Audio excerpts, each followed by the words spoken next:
Take a look at Grizzly Gulch, hole number 5, known as the shelf.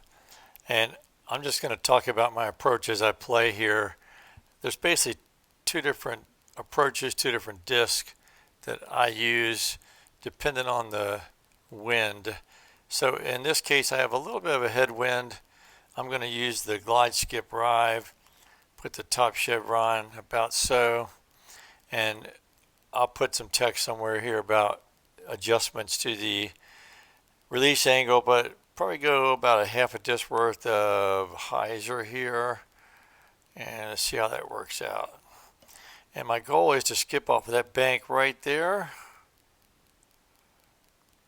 and that's pretty nice. Any one wind just about, and particularly if it's got any sort of crosswind or a tailwind component to it, you can go light glide, put the middle chevron about so, and should be able to get to the top of the shelf with the drive pretty easily, as we did here. And I'm not going to throw that in, but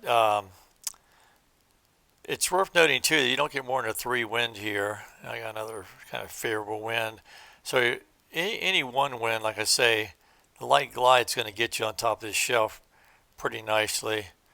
Occasionally you will get stuck behind this tree, and if you do, also just know you can do the rotate the world, but you can also just go double power and power through it, which is kind of my preference. Situation where I might even play with a third different disc. When you've got the 3 tailwind heading left here, I have found that if you bag it, the turn glide rive works very nicely here. The light glide tends to get carried a bit too far left and end up into some strange places, but the turn glide will fight that wind a little bit for you, and I have just found it works really well in that specific wind. So if you bag it, just know that.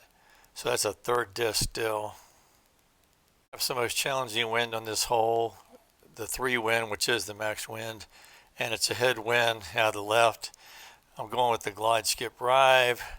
I'm going to put the top chevron about so, and we're going to go just a little bit more than a half a disc worth of hyzer, something probably 3/4 or so. Let's see how this works out.